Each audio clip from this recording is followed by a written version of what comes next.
Yay.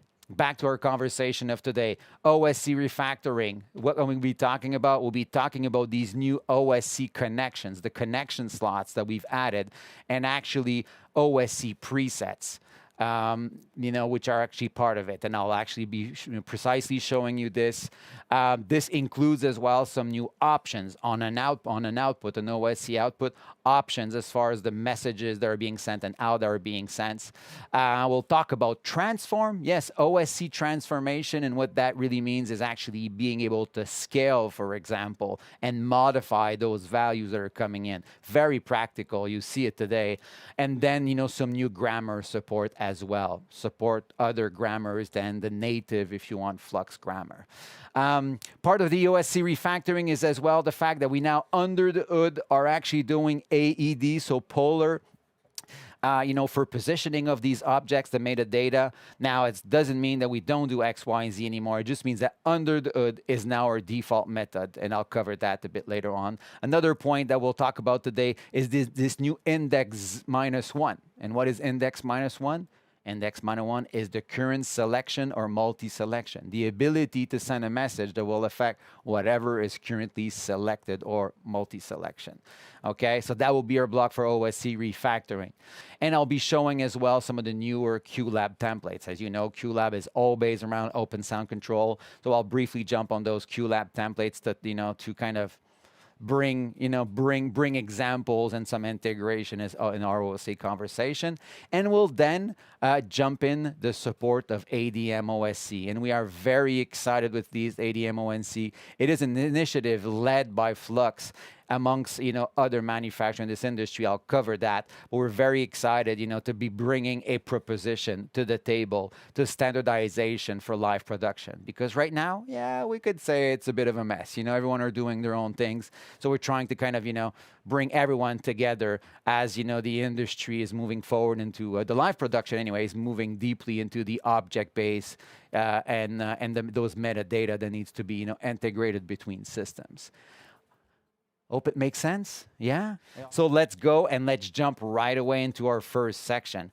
And that first section has to do with the OSC connection slot. So what does that mean? That means that we've added 2 more OSC connection slots, which can be inputs or outputs. So 2 more, we had 6, now up to 8. There need for more than that?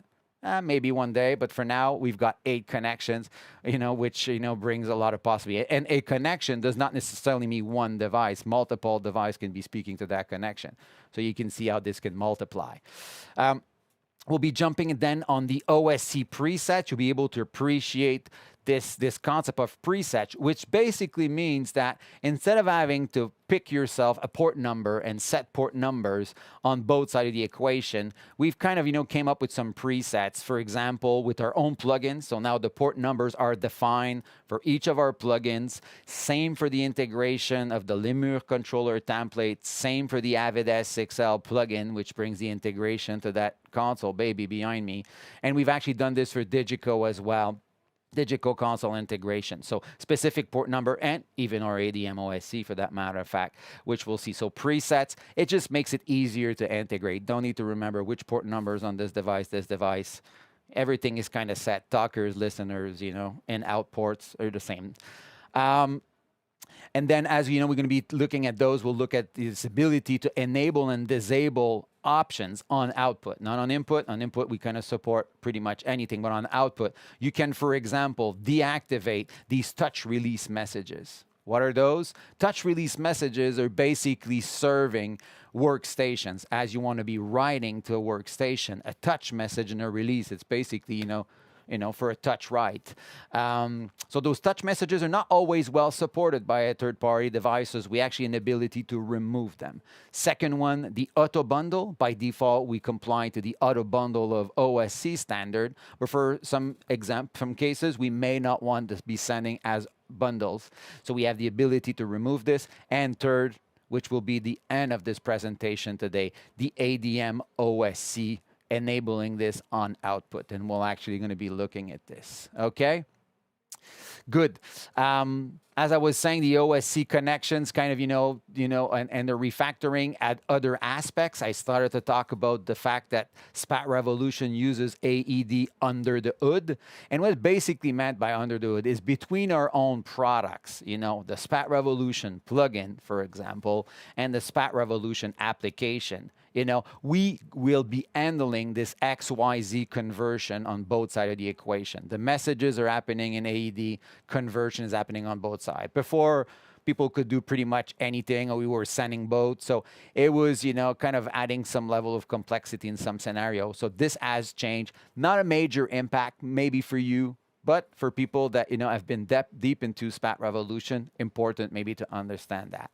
Now this index -1, it's fairly clear. The index -1 is the selected source. That's it. That's all, and we'll see this. As we talk about this source index, important to understand that these source index are visually represented. We'll see them in SPAT Revolution when I fire it. They're actually clearly represented in the room, right? Number 1, number 2, number 3. This is the index number, as simple as this.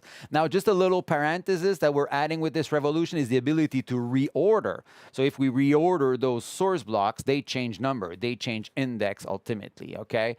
Important to understand that if you've prepared some, some automations, and then you're starting to move sources around, their index are changing. Little parenthesis, very powerful, but obviously you got to watch at what time you're starting to actually do these reordering.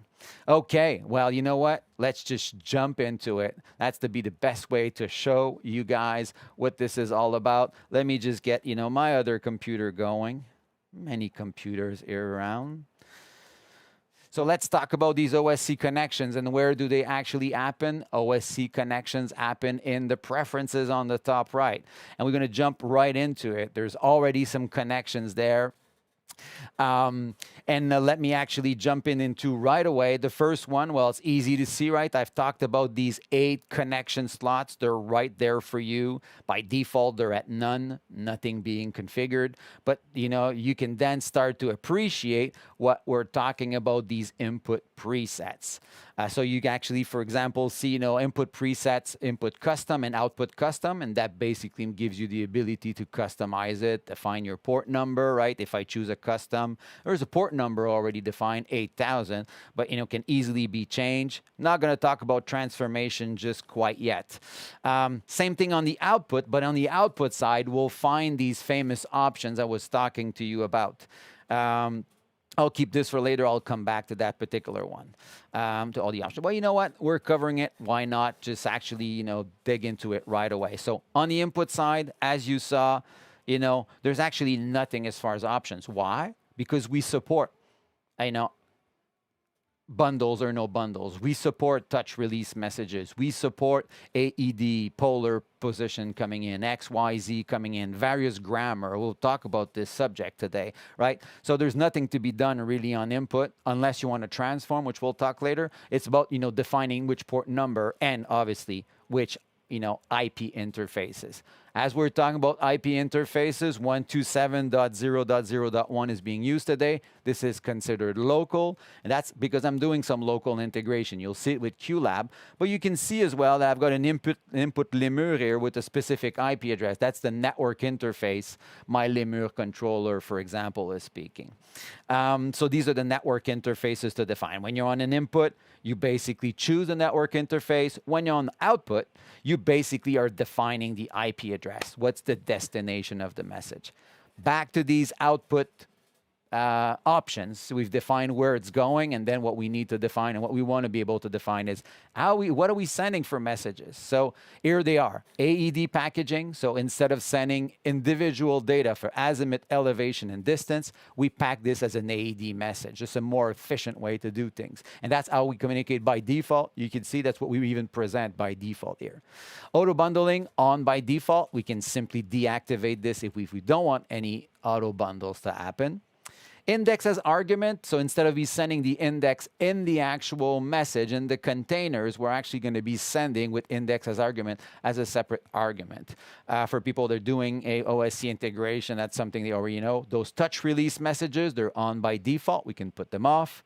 We can do the same thing for XYZ packaging. Now, you actually can do both for that matter of fact, or do one or the other. If you wanted to have one, the other, or both, again, same concept. Instead of sending the X, the Y, and the Z separately, they're being packaged in a single XYZ message for efficiency. We'll find our ADM OSC friend right here. I'm going to talk about it later, so we'll keep it for later, and there's actual presets for this. Our presets will follow. As we start to dig in those output presets, you'll see that this is going to change. So we've basically tuned the output to what's desired. And we'll use example of this. And last but not least, the ping pong. And ping pong is basically, are we listening back? Are we sending back data, to whomever we've received information, okay, or not? Okay, and by default, often you're not going to want this, but you may want to activate ping pong. A message comes in. By default, we don't send it back to the receiver, not the receiver, the talker that sent out the message, but we can activate the ping pong. Making sense? I hope so. I can go slowly as well. I have sometimes the tendency to get excited. You guys have been around here, know me for getting excited and passionate about the subject. So here we are. So you understand now the input, the output, and the options. But now we'll dig in onto those presets. So the presets, as I said, and actually I'll be able to turn to these computers in the back to show you an example. If I choose the SPAT revolution on the input side, as I said, input, there's nothing specific, but the port number is defined to 8100. So what we're going to be doing here, let me just turn to that iMac Pro Tools maybe. Oh, my controller is not happy. That's fine. I'll do it manually.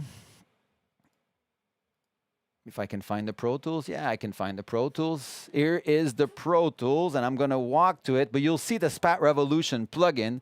It outputs on port 8100, right? So that's already defined in the plugin, and it's corresponding on the SPAT side. As simple as this. So on input and on output, we've got this going on, okay? Good stuff. Good stuff. So, right, so if we are to pick the input of a SPAT Revolution plugin, basically that port number is defined for us. Don't need to think about it. And you may have multiple SPAT plugin, SPAT room, SPAT. They're all going to be talking on the same port. That's fine. Not on the output, but on the input, that's the case. Same thing now on the output. So now we have an output. If I change this to output, you'll see the port number. And if I was to go back on the Pro Tools, you'll see that's already defined, 8101, 8100, 8101 for the output. And in this case, because we're on output, the correct output options are already set for the user. We're sending AED, as I explained under the hood. That's how we do it. Even if you're sending, if you're moving an XYZ coordinate, under the hood, we're sending at AED, and the SPAT Revolution plugin running on that Pro Tools, for example, will be taking care of that conversion. What else do we have? Auto bundle. Yes, we use auto bundle by default. We send touch release messages. Important. It's Pro Tools. It's going to want to take those touch release messages to be able to write on automation. And then the rest is all off by default. And that's our preset for the SPAT plugins. No need to think about it. So presets, more presets. Well, we'll have the one for ADM, and I'm going to cover them later. But we have one for Lemur, for example, with the port number of 8000. Lemur on the input. Again, there's no specific thing but port number on this. And on the output side, same story. And as Lemur speaks only on port 8, or receives only on port 8000, it's defined for you there. And then you'll see that the options are actually different here. We have index as arguments that are being sent, for example. Okay, and that's something that we want for the Lemur. It receives the index as an argument and not in the container. Okay, making sense? I hope it does. And then if we keep going on, S6L, input S6L, port 9100. Let me actually turn to this lovely S6L if it's somewhere. Yeah, it is somewhere. It's right there. Okay, I'm going to stand up and go to that console. So you see the output port, even for the primary and the secondary machine, are actually on 9100. Ports, the information is being sent to port 9100. And as you saw in my SPAT, this is my receiving port already set for me. So I don't have to think about it. Unless there's potential conflicts, there's conflict with port numbers, we can always overwrite these port numbers. But it is, for the most cases, defined for you. Okay? Let me go back here. So that was the input. And if we go on the output side, same story. Or we're not setting as argument on this one. The output options are set. And my port is 91, not 100, but 9101 on this particular one. You may have seen it when I was on the console. If I go back there, you're most probably going to be seeing, is that correct? Yes. Incoming 9101 on the input side. So I'm outputting SPAT. And that's how we're making this integration go. And that setup go very, very smooth for the user. We're just going to do a quick one on the Digico. Same thing. We have a port number then set. And we have set a bunch of output options for the Digico. It's not liking auto bundles and touch release messages, unrecognized touch release messages. So everything is deactivated. And we're not packaging everything. We're sending single command on this OSC generic implementation of Digico. New Digico templates, by the way, for the one who are interested, are going to be made available as well. We've created them for all those versions, those consoles versions. Okay? Voila. Did we miss any? I don't think we did. Okay. So OSC connections, we've looked at that. Let me just close this one so it doesn't come and haunt me later. So as we are on this here, let's just talk about what I have currently on my setup. I am receiving inputs, ADM inputs, here and here. Why, Hugo, on 2 different ports? You'll see I'm doing 2 different transformation. We'll talk about transformation. But that's actually 2 devices that are talking to my SPAT Revolution as ADM, which we'll talk about later. And so, we have a lemur in the equation. I'll be demoing this soon. So we have lemur coming in, and the IP address, you see, is actually the IP address of my network interface. It's that network range because those are external. They're not on the same machine as that SPAT computer, right? And on the output side, we've got all our lemur options. Good stuff. Okay. Good. Let's go back to where we were. Yeah. Let's talk about our friend -1. Why not? So -1, the selected source, and we'll see this in action. We'll see this in action right away. So what we're basically talking here, as I said, is this ability to actually talk to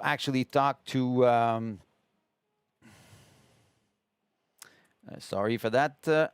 I'm multitasking as usual. There we are. Okay. Here we are, and I'm going to move my face out of the way. Let me move my face out of the way. So what we're going to be doing here is actually we're going to be sending a command from QLab on this -1, and you clearly see it in the message. This is my little QLab message.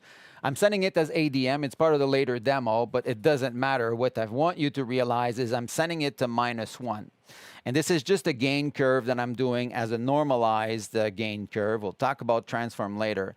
But as I am selected right now on this actual sources, if I actually send a message, you'll see this curve actually happen. I've asked this in 10 seconds right now, and it's happening for me as simple as this. Yeah, for that matter of fact, if I go on the second selected source, and I do the same message. So you see the selected source is what's taking that message. Very powerful for creation. You're not sure which source yet on this complex show that you're going to be using. You want to be preparing, for example, some network queues. You can apply it to, a test tone. You can, that's what I have right now. My tone queue is a sine wave -3.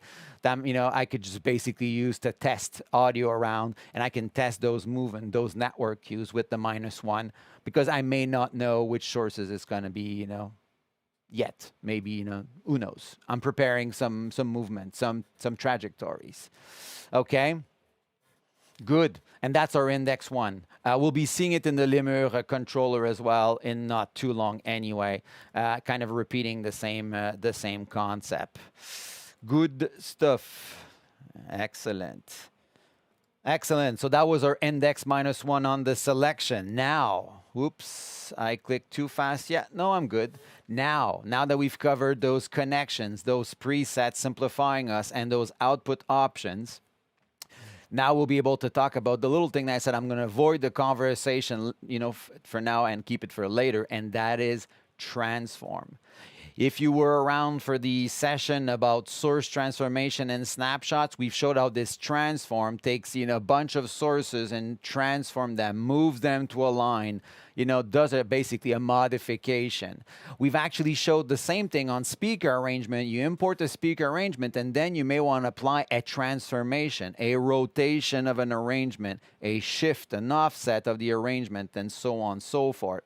And that was our concept of transform. And we've pushed, when we ask our lead developer for, and founder for a simple solution just to transform and scale, he basically dived in and made this transform everything you can imagine. You'll see there's a long list. There's even some things that I haven't figured out what they do. Sure he knows. I'm sure some of the dev team know.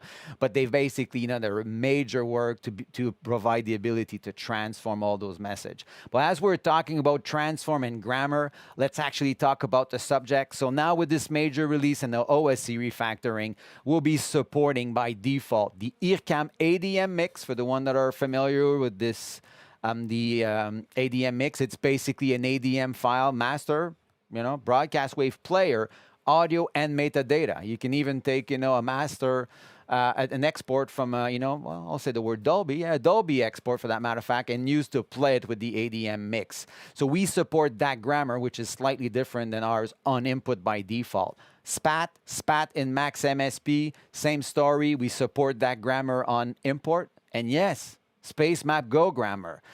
We couldn't hold ourselves, but to integrate that grammar, beautiful job that was done there. I'm actually going to be showing this, how, we could use these trajectory and the control of a source from the Spacemap controller. So we've added this, and this is on input by default. There's nothing to define. And then there's obviously a question of input and output, and that is with this new ADM OSC grammar, which I'll introduce towards the end. And that is supported on input by default and on output as an option. As you saw, click for ADM messages. We're transforming the grammar on output on a specific port. And you may have multiple grammars going on at the same time. Very powerful. Now, the transform feature really brings the ability, as I said, to modify the incoming and outgoing messages and the values. And the simplest example of this is scaling. As in ADM OSC, we'll talk about normalized data, or for that matter of fact, not even for normalized data, the ability to scale. You've built an automation, it doesn't scale proper to the size of the project. The project is bigger, it was built on a smaller scale system, now it's on a bigger one. The ability to actually scale these messages on any parameters, on all parameters, on specific parameters, it's, as I said, I could be spending an hour and a half or two just on that subject and, making examples for you guys, but I will be showing, kind of rapidly what it's all about, but very, very, very powerful. And now we've actually said, well, let's at least define some start preset for people. So we've made some transformation preset, the same way we have OSC preset, we have transform presets. And those are really, predefined for the users, but there's a custom option and you can make anything and change it on the fly. Example, as I said, on these preset, ADM scaling, because our ADM OSC, which we'll talk about, does involve scaling of a normalized piece of data. And then we'll have, the ability to take all our parameter and, normalized in the sense that, we'll be receiving or sending, -1, +1, or 0, 1 normalized data, but it will be scaled to the full parameter range of SPAT, Now, it can still be defined. So, we still have the ability to define to a specific range. And that's to and from. So, on input, on output. We'll look at some example to be the best way to explain all of it, but you kind of get the concepts. And yeah, just, define a range to scale normalized data. Defining a zone of automation is a good way to say it, right? We've built automation for smaller scale. We, scale it up. Okay, as simple as this. Okay. Here they are. There they are, these these OSC transform options. So scale from a linear, a normalized value to full range parameter, or second one to a specific range. And then you'll have, scaling the reverse. So from full parameter to linear. So that's on the output side. So we have inputs and output transform available on this list. Multiply, divide, absolute, negative value, which is basically invert sign, reverse, positive, negative, is another one that's actually being used in the ADM OSC, and so on and so forth. And even converting values from dB to actual linear value, which we're doing on the gain, for example, often in some of the automation. Just very powerful, very powerful. I mean, you can look at SPAT as just an OSC converter, you know, in some ways, as just a translator. In a lot of ways, we do much more than that, but it is, you know, it has all that capability now of thinking of any scenario. Okay, let's actually jump into the transformation conversation because it's a interesting one. And actually, I'm just going to start by showing the Spacemap Go. Now, this was a little scripting thing that we did, but Spacemap Go is an example of how, you know, they work on a canvas of 1,000 by 1,000. It's, you know, kind of abstract value. They don't necessarily represent meters, but I mean, for us, 1,000 by 1,000 value is just outside of our canvas. That's by default 100 by 100, right? So how to deal with this, how to actually bring this automation on a scale of, for example, and in this example, I'm going to show you 10 meter. And we're actually going to be doing this right now. If I can actually find the good button, which I can probably do. Yes.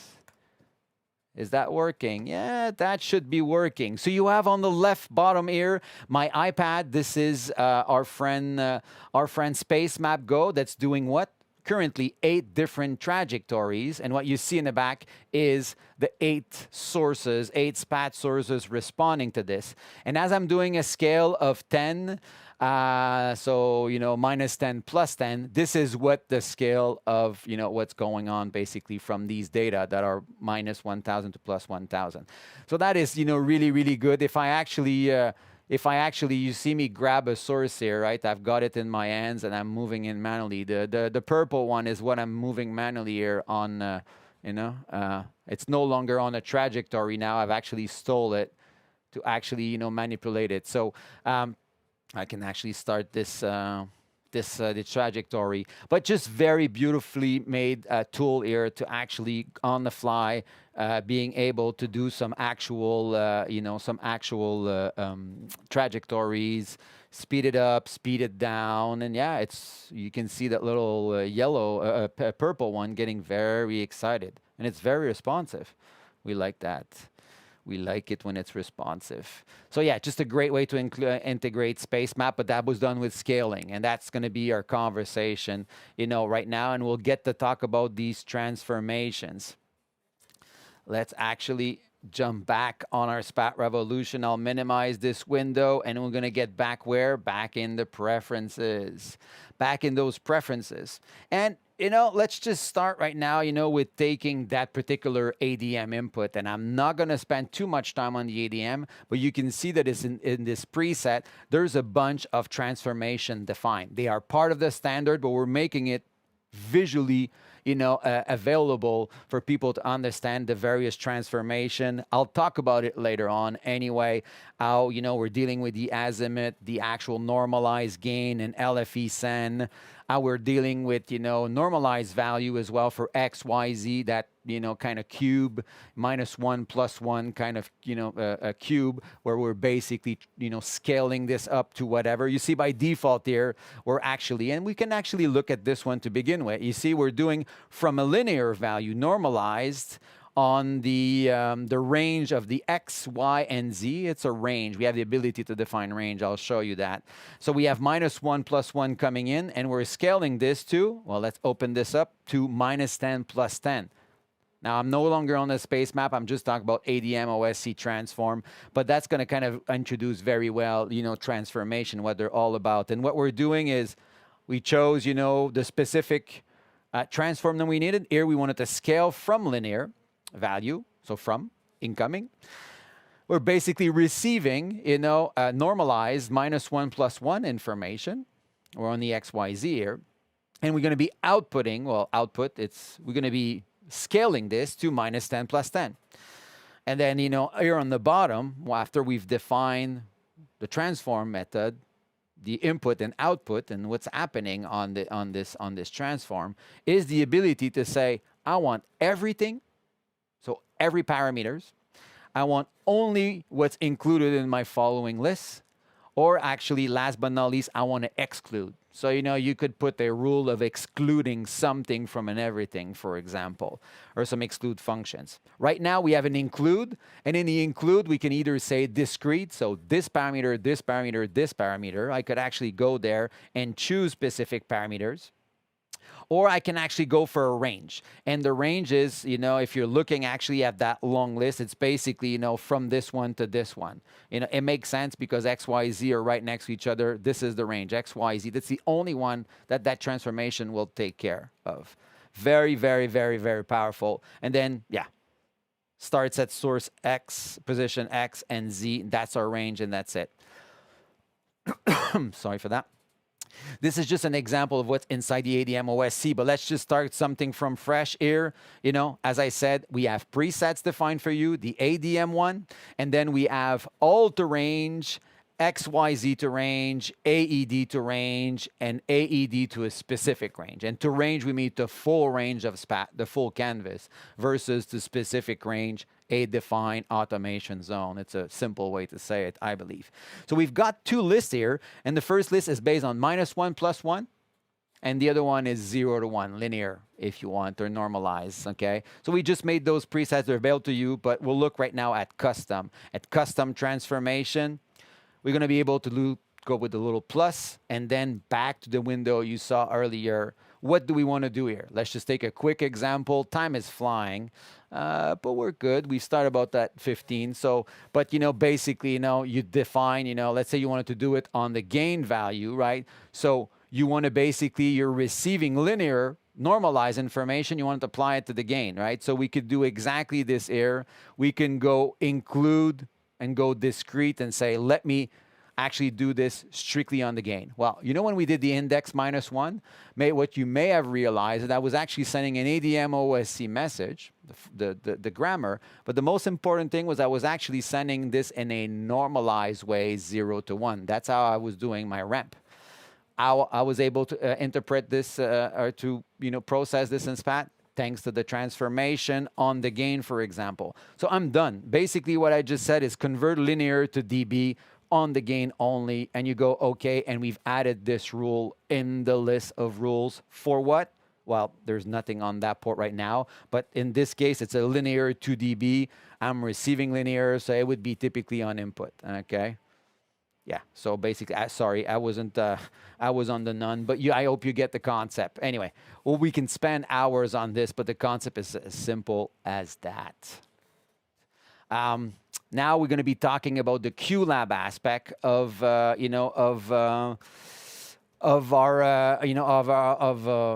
new templates, because we have changed some of the QLab templates. Basically, simply, we've added, the snapshot messages. In our templates, we did not have snapshots. We've added all the messages to create, to rename, to recall, to update, to remove all snapshots, and even to list them in our actual terminal, or in a log, if you want, to be able to see all the active snapshots. Sorry for that. As I said, we're supporting, I'm not sure I've said it, but in the OSC message, we support interpolation. I was showing it to you in the Lemur controller, where we have an actual timing value for crossfade. I did not demo it really, but we have the ability raw in the OSC message to say, do this in X. And this is not just on snapshots, by the way. You can do it on other messages, but in snapshot, it's the ability to say, recall this snapshot in 2 seconds, and it will give you an interpolation. So support of interpolation messages. So basically just a float message at the end. I'm going to show it to you in 2 seconds. For snapshot and other messages. And in this template from QLab, we have basically a little cue card example. So let me actually switch to this. That's a good way to talk about it, but they look exactly like this. This is what I'm going to show you guys, what was added to the template. You can see on the bottom here, /snap /recall / go spat, recall this go spat snapshot. So yeah. So here's this template. This is actually another one of my lists. But if I go on the snapshot, I want you to appreciate all these actual examples that are given. And if I'm actually selecting one, you'll specifically see the message, the OSC message here on the right side that's happening. So, a snapshot create message. Actually, if I go down here, I've got a recall with the timing. And you see, we're basically saying, hey, snapshot, recall snapshot 1, and then we're adding a float for the timing, and this would recall in 2 seconds my particular my particular snapshot.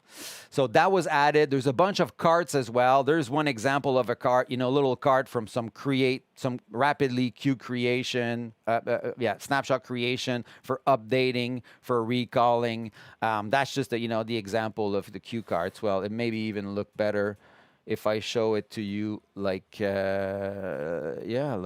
Let me just show it to you like that. Snapshot cart, better way to show it to you guys. Like that. Yes, so that's just the iPad. Sorry for the little message. So that's just the iPad, right? That little cue card to create queue, update, recall, lists, recall with the timing. Again, examples. And we've got more cue cards, actually, examples, a part of that QLab template now. So yes, as simple as this. And I already showed you anyway in QLab sending this message for this ramp. And we'll keep this for the N when I get back. And that's my current one that I'm going to be getting back to a bit later on with you guys. Okay.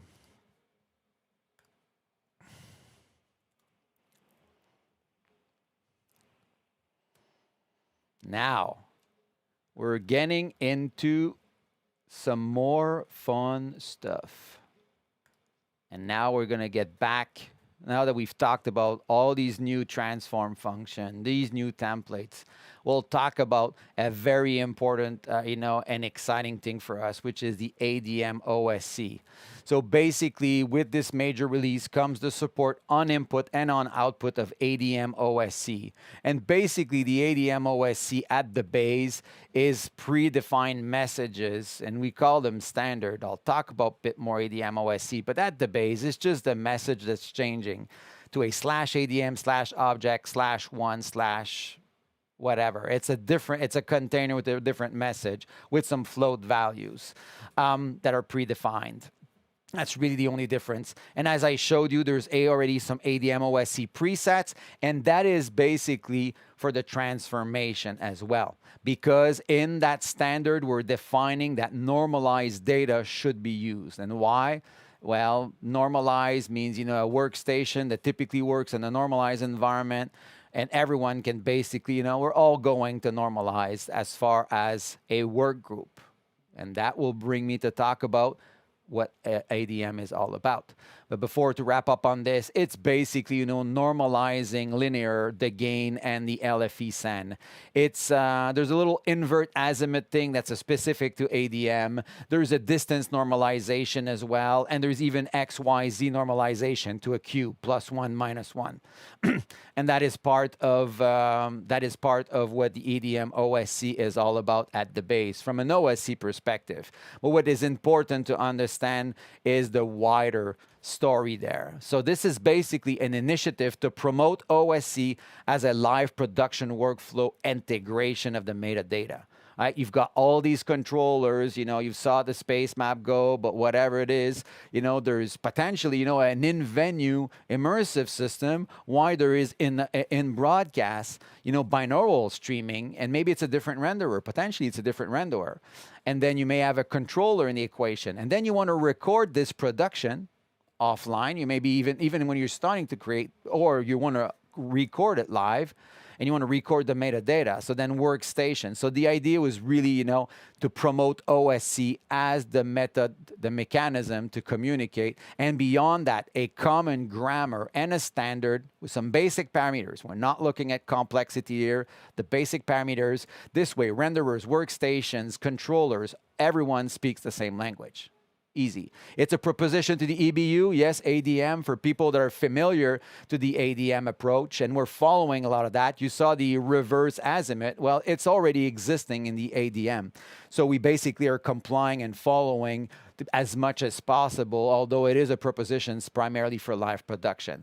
And I look at it from, from live production, from capturing on stage, bringing audio with metadata all the way to that eventually, and the serialized ADM that goes to broadcast. And that's really that portion all the way to serialize that we're looking at.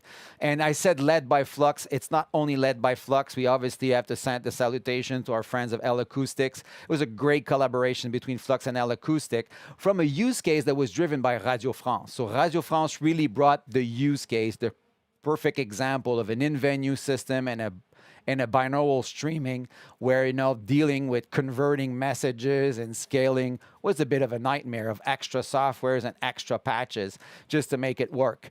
So that's really, who drove this. And it's really, basically now converted into an actual industry work group. Sorry for that, 1 second. Sorry, I was actually too slow to pick up the mute button. I should have an emergency mute right there. Maybe I take a little sip of water. Voila.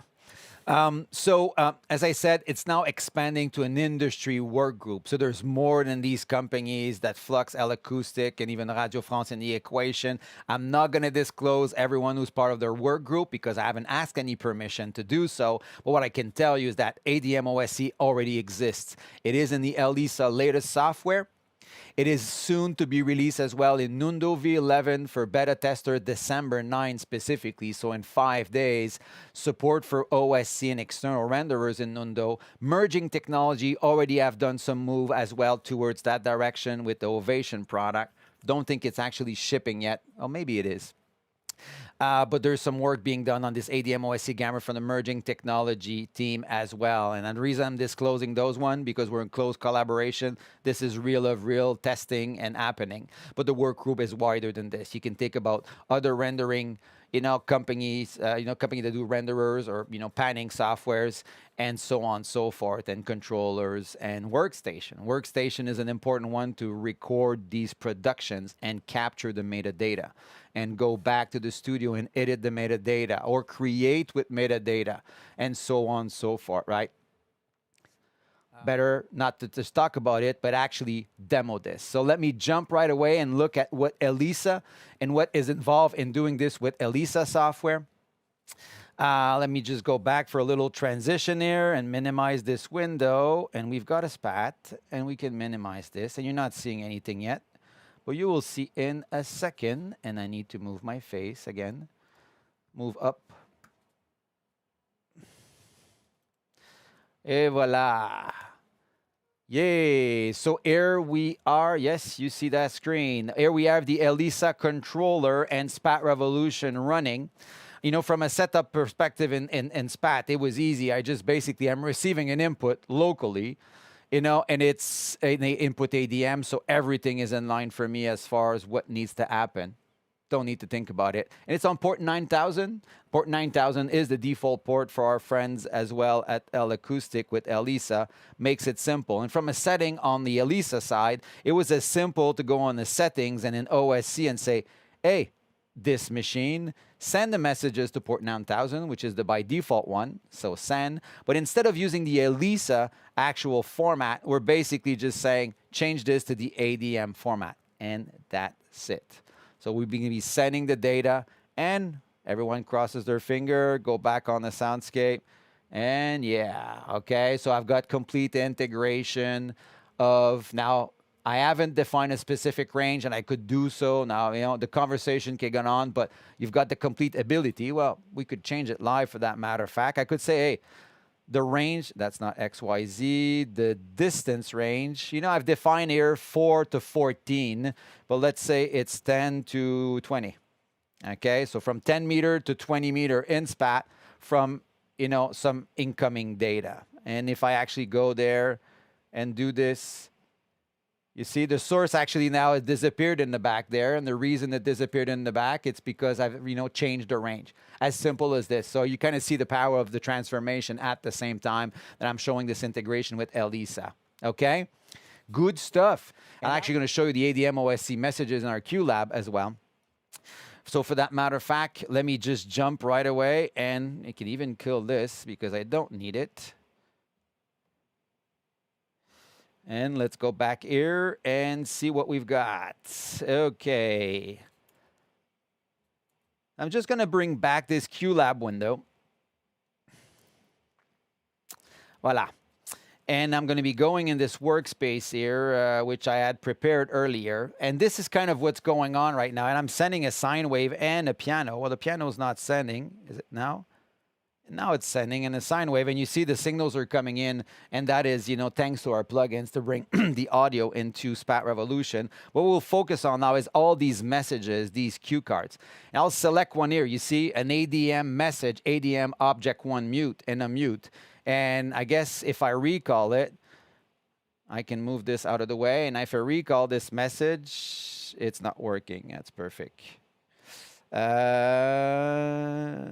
That's fine. Why is that? That's okay. Yes, there's a bunch of questions that are coming up. I know that. Well, let's actually start to explore those messages. Mute message, that are example of this. Gain message as well. You saw me earlier doing that gain curve. It was an ADM message to the selected source. Let's see if it works. Yeah, it does still work, right? You see the actual curve happening on this. But what I want you to appreciate as well, and we'll actually start to look at this, well, you see it on the LFE messages now. We've got it on the distance as well. If I actually fire the one on the distance on an ADM message, linear, 0 to 1. And if I go, you see basically that source, do that ramp. Scale to what? Scale to what I've defined. Here I define 1 meter or 4 meter to 14 meters, I think. You see, I explained to you earlier that we had the ability to have multiple inputs. You see, this was my input for the ELISA, but I have a different input for the QLab. Why? Because I potentially use a different range. You see, my range is 4 to 14. So when I do 0 to 1, it goes 4 to 14. As simple as this. Just change the range. Okay? So I'm actually got 2 ADM message on 2 connection slots with different transformation. That's really what I wanted to kind of highlight there because it's very powerful. So we've got basically, the circle. If I fire this should work too. Yeah, that's working like we want. All right, basically messages sending. And now I'm going to select this one and I'm going to close this window because I want to talk to you about, to wrap this up as we about to take questions about XYZ and how with this 2D OSC message, the 2D fade they call it, in QLab, how I can actually make, yes, a nice automation, and I need this to happen in 10 seconds, and if I play it, it plays it. And that is sending it as an ADM message to source what? -1, because it's selected. For that matter of fact, I'm going to select source number 2 now, and you saw it move. Now it's muted. That's why it's not... weird position, but that's because I played around with it. Let's do it to source number 2. There it is now. Right? So as I select a source, the message is coming, and you see the other one is picking up. So that really shows the power of the -1 XYZ message. But I really wanted to highlight this because this is powerful, making something, visually seeing what's going on, testing your cue, stretching the time to 20 seconds, and then you see a slower movement. That's on the selected, but if I want it to happen on the source number 2, I just change the message to source number 2, and I can send it, and there we are. Now, I'm no longer on the selected, I'm on a specific source. But again, just powerful. That's QLab for the people that know all about it.